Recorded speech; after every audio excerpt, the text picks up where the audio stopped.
मायावी राक्षसी सिंगिका, जिसका वर्णन आपको रामायण में प्राप्त होता है। जब हनुमान जी लक्ष्मण के लिए संजीवनी बूटी लेने जाते हैं, उस समय उनकी परछाई को पकड़ लिया जाता है और फिर कहा जाता है कि जब वह हनुमान जी उस राक्षसी के मुंह के अंदर जाकर के बाहर वापस आ जाएंगे, तभी वह उनकी परछाई को छोड़ेगी।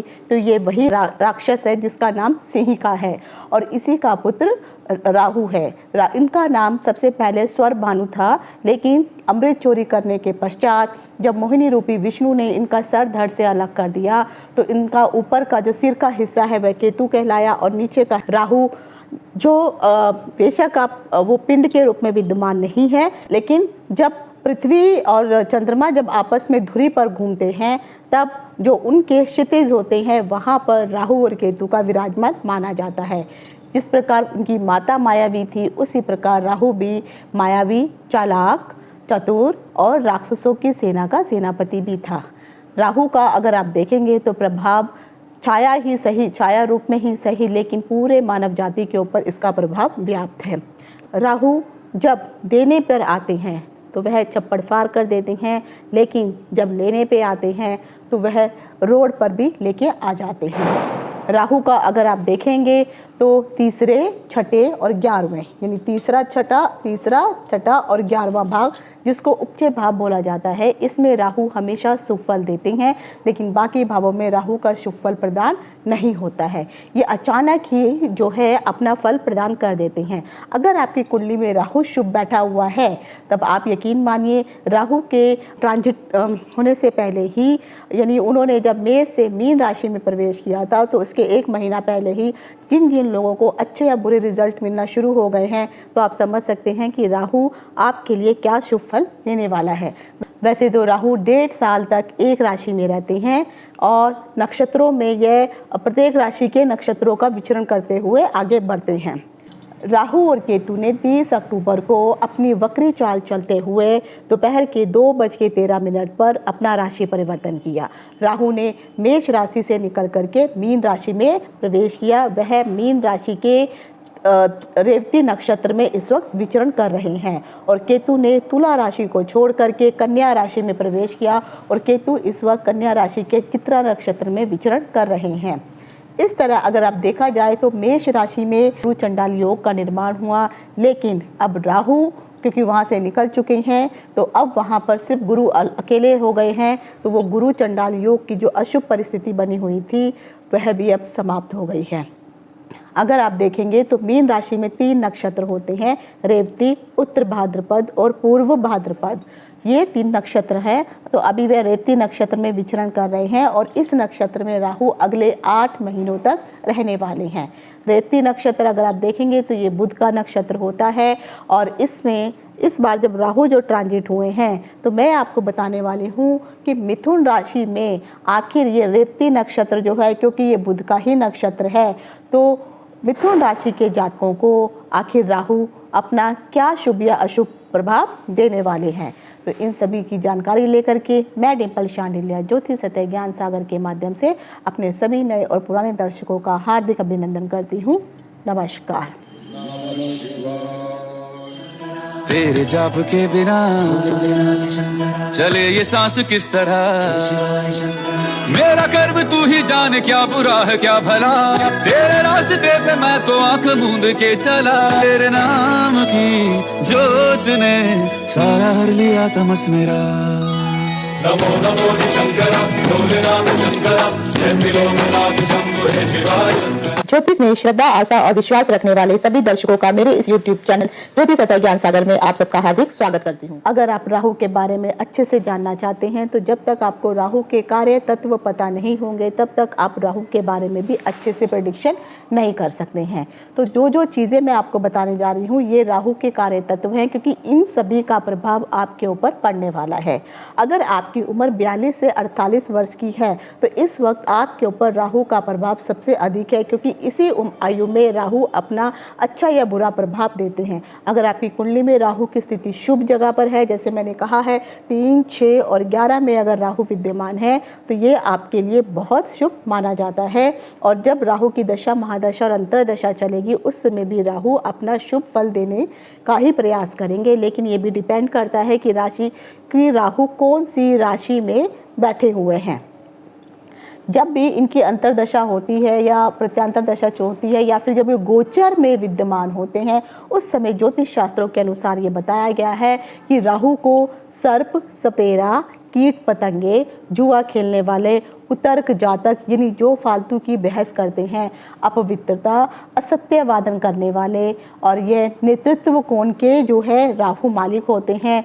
जो भी सोए हुए प्राणी हैं, वृद्ध व्यक्ति हैं, दुर्गा की उपासना करने वाले, और जो लोग ज़्यादा स्टबन या ढीठपन के लोग होते हैं, चोरी करने वाले, अकस्मात जो है आपको अप्राकृतिक कुछ घटनाएं अचानक अगर आपके साथ हो जाती हैं, जो लोग मद्यपान, मांसाहार इनका प्रयोग करते हैं, और जो वेदक होते हैं, हड्डियों का भी राहु के साथ संबंध माना जाता है।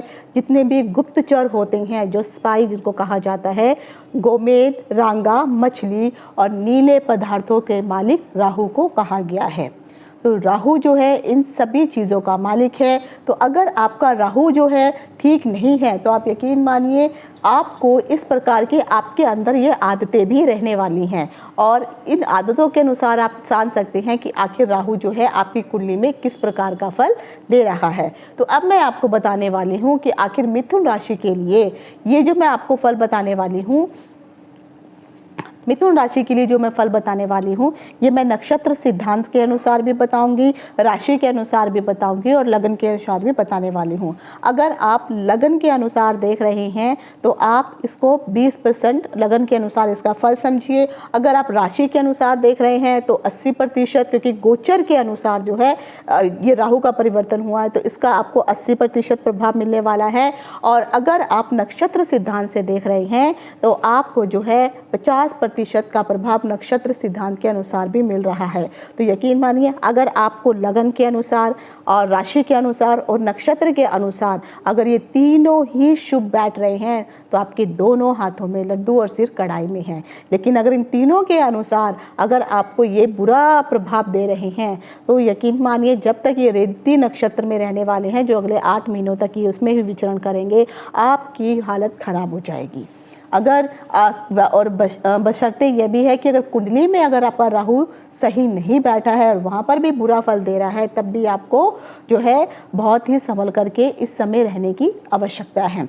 और ख़ासकर अगर आप मान लीजिए राशि के अनुसार जो है आपको 50% अच्छा 80% अच्छा प्रभाव दे रहा है और राहु उसके अनुसार भी लगन के अनुसार भी प्रभाव अच्छा दे रहा है, लेकिन नक्षत्र के अनुसार प्रभाव अच्छा नहीं दे रहा है, तो यहाँ पर आपको 50-50 चांसेस होंगे। 50% आपको प्रोटेक्शन होगी और 50% आपको नुकसान होगा। तो इस तरह से आपको ये चीज़ एनालाइज करना बहुत अधिक आवश्यक है। तो अब आ जाता है कि मिथुन राशि के लिए अगर आप देख सकते हैं तो यहाँ पर जो राहु है वो इस वक्त 10वें भाव में विचरण कर रहे हैं।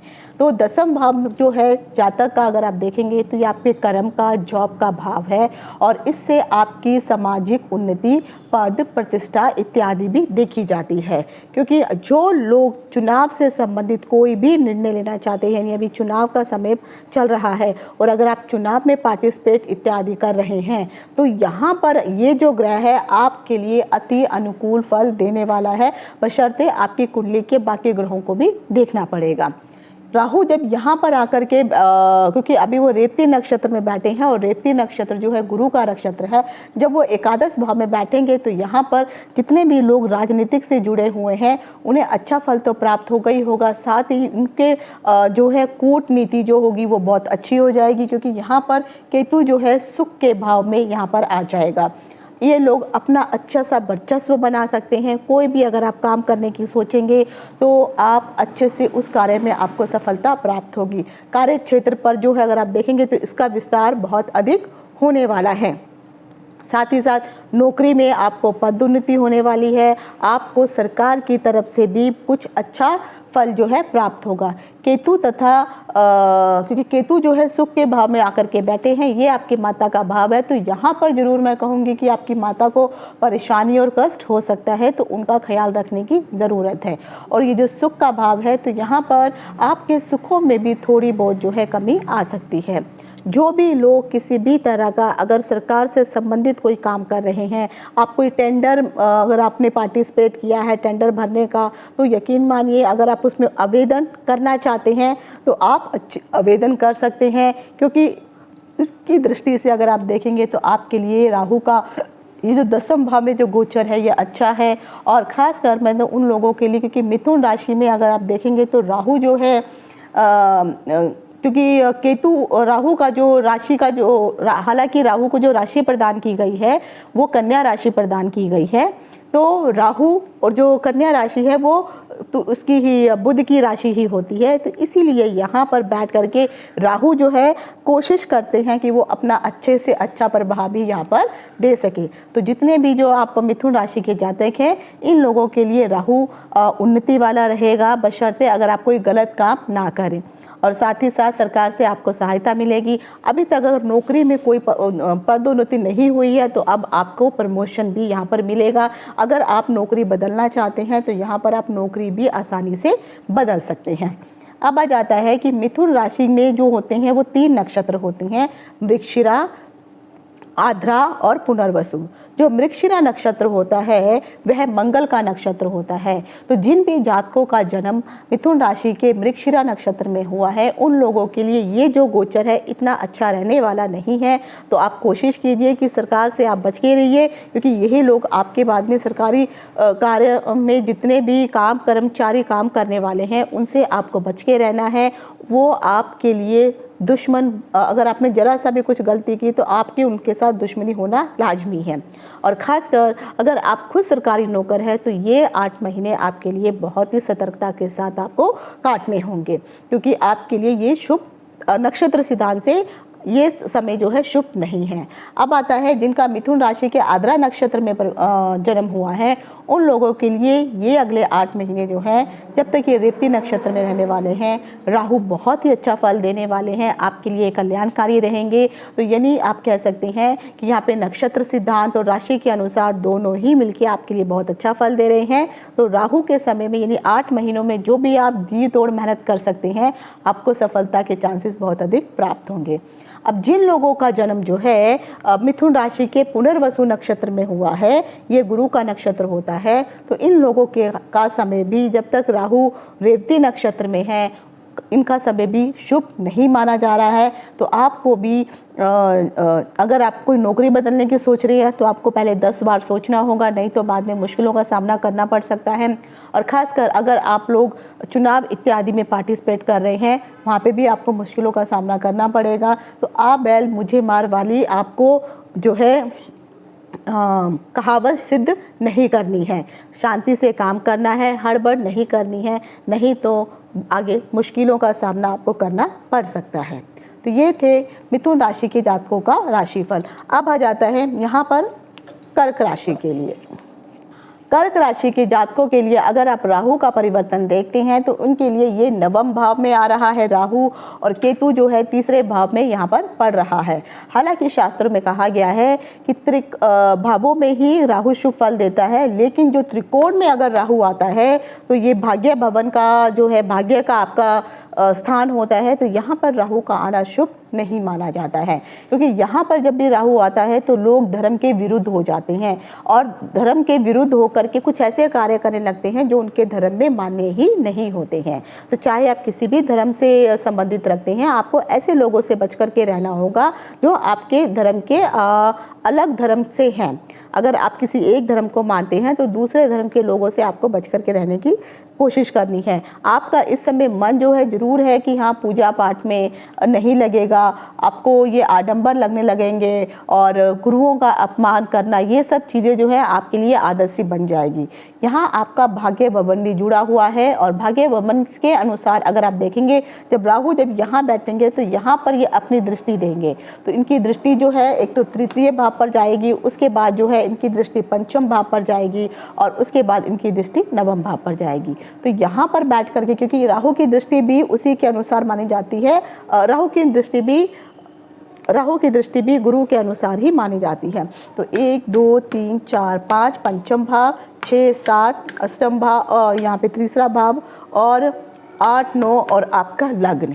तो यहाँ पर जो है जब राहु की दृष्टि पड़ेगी तो यहाँ पर बैठ करके आपको अलग अलग फल प्राप्त होंगे। अगर राहु की दृष्टि जो है पंचम भाव में पड़ रही है तो यहाँ पर ये आपकी संतान का भाव होता है, आपकी उच्च शिक्षा का भाव होता है और इससे जो है आगे अगर आप बाहर जाने के लिए भी अगर कोई कॉम्पिटिटिव एग्ज़ाम भी पास करना चाहते हैं तो उसके बारे में भी यहाँ से पता चलता है।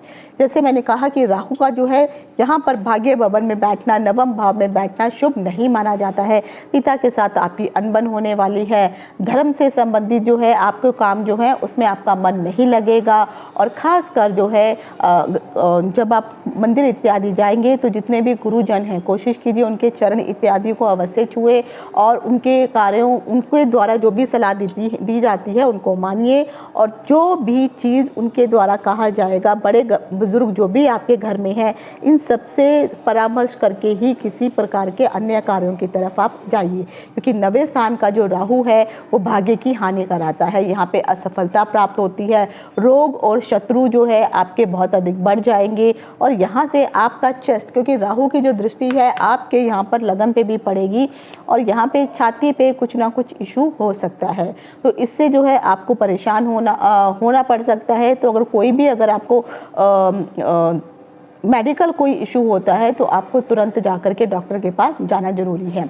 तो रोग हो गया, शत्रु हो गया, धार्मिक क्रिया खिलाफ हो गए, यात्राओं में बाधा इत्यादि आना और धर्म में कहीं ना कहीं जो है आप उसके विरुद्ध जो आप कार्य करने लगेंगे, जिसके कारण आपके घर में और बाहर वालों लोगों के साथ भी आपके कला कलेश होना शुरू हो जाएंगे।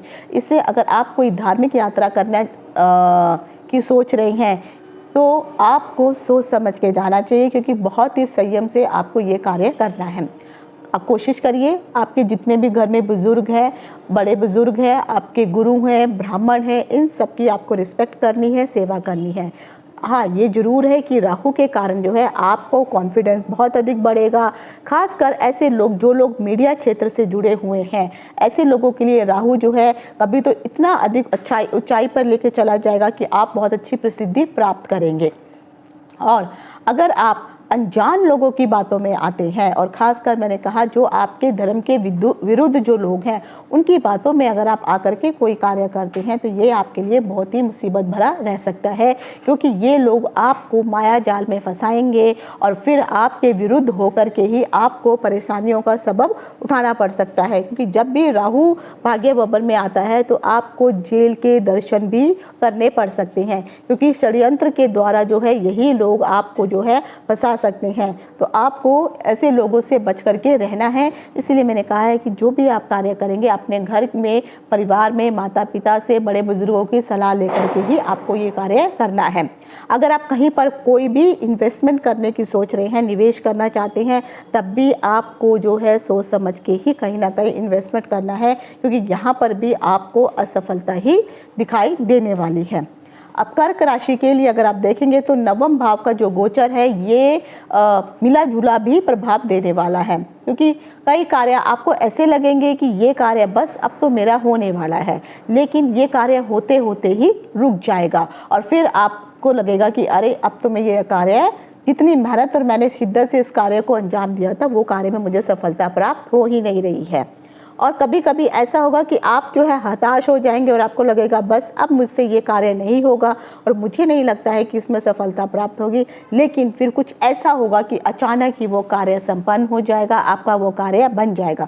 तो यहाँ पर जो राहु का जो है भाग्य भवन में अगर आप साथ देखते हैं तो यहाँ पर आपका भाग्य डामाडोल रहेगा। कभी आपको लगेगा भाग्य आपका साथ दे रहा है और कभी लग रहा है कि आपका साथ नहीं दे रहा है। यहाँ पर बाधाएं ज़्यादा उत्पन्न होगी, तो इसीलिए आपको धर्म के प्रति जो है आस्था बना के रखनी है। अध्यात्म के प्रति अपना जो है अगर अरुचि पैदा हो रही है तो उसको ख़त्म करना है। अध्यात्म में रुचि रखिए। माता पिता के स्वास्थ्य के प्रति भी आपको ध्यान रखने की बहुत अधिक ज़रूरत है, और ख़ासकर अपने पिता के स्वास्थ्य के लिए। अगर आप बाहर विदेश जाने के लिए अगर आपने अप्लाई किया है तो ज़रूर यहाँ पर आपका साथ भाग्य देगा, तो आपको बाहर जाने का मौका भी मिल सकता है। और अगर आप अप्लाई करना चाहते हैं तो ये समय भी अच्छा है वीज़ा अप्लाई करने के लिए, क्योंकि यहाँ पर भाग्य का साथ जो है कहीं ना कहीं, अगर आपको कुंडली भी खास कर देखनी होगी, कुंडली के अनुसार अगर आपका राहु सही है और आपकी दशा महादशा सही है तो यहाँ पर राहु का प्रभाव जो है गोचर के अनुसार आपके लिए अच्छा रहने वाला है। अब आता है कि कर्क राशि में जो देखा जाए तो 3 नक्षत्र होते हैं। पुनर्वसु जिसके 3 चरण जो है कर्क राशि में होते हैं। जो गुरु का नक्षत्र है, तो जिन भी लोगों का कर्क राशि के पुनर्वसु नक्षत्र में जन्म हुआ है, इन लोगों के लिए ये समय मुसीबतों भरा रहने वाला है। मुश्किलों भरा ये 8 महीने आपके गुजरने वाले हैं। तो कोशिश कीजिए जो भी चीज़ें मैंने आपको बताई हैं उन पर ध्यान और अमल कीजिए। और उपाय के लिए मैं इतना ही कहूँगी कि आप लोग जो है शिव की पूजा कीजिए, शिव के मंदिर में जाइए, वहाँ पे हो सके तो ओम नमः शिवाय के मंत्रों का जाप कीजिए, रुद्राष्टक का पाठ कीजिए, शिवलिंग पर जो है काले तिल मिलाकर के जल अर्पित कीजिए। बेल पत्र हो गया, धतूरा हो गया, आँख हो गया, ये सारे पत्ते जो हैं इन चीज़ों को भी आप शिवलिंग पे अर्पित करेंगे। और धर्म के मार्ग पर अगर आपको रहेंगे तो ये 8 महीने भी आराम से आपके निकल जाएंगे। अब आता है पुष्य नक्षत्र। तो जिनका कर्क राशि के पुष्य नक्षत्र में जन्म हुआ है उन लोगों के लिए जो समय है बहुत अच्छा है। यानी आप कह सकते हैं कि आपको हर जगह से जो है धन की प्राप्ति होने वाली है। तो यहाँ पर भाग्य आपका साथ देने वाला है। तो मैंने कहा अगर आप बाहर जाने के लिए अप्लाई करने के लिए सोच रहे हैं तो आपका काम हो जाएगा। धन से जुड़ी हुई कोई भी समस्या अगर आपको चल रही है वो ऐसे धीरे धीरे ही वो अपने आप समाप्त हो जाएगी। और ख़ासकर ये जो 8 महीने हैं ये आपके लिए बहुत अच्छे माने गए हैं। अब आता है कि जिन लोगों का जो जन्म है आश्लेषा नक्षत्र में हुआ है कर्क राशि के, उनके लिए भी ये समय जो है देखा जाए, क्योंकि ये बुध का नक्षत्र है, तो आपको कर्क राशि वालों को खासकर अपने शरीर की रक्षा करनी बहुत ज़रूरी है। क्योंकि राहु का जो है दृष्टि भी यहाँ पर पड़ रही है। तो आपको जो खासकर पॉल्यूशन से या फिर खासकर जो दूषित पानी है, अगर आप अल्कोहल मद्यपान का जो है अगर आप पीते हैं उससे आपको मुश्किलें होनी शुरू हो जाएंगी।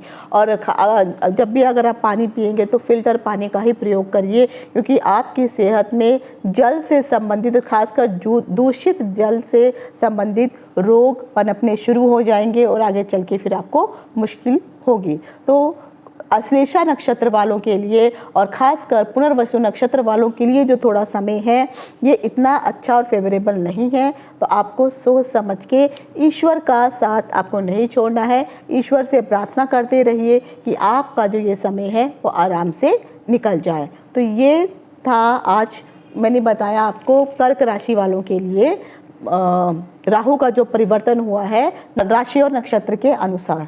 तो आशा करती हूँ जानकारी आपको पसंद आई होगी। आज यहीं तक। इति शुभम। नमस्कार।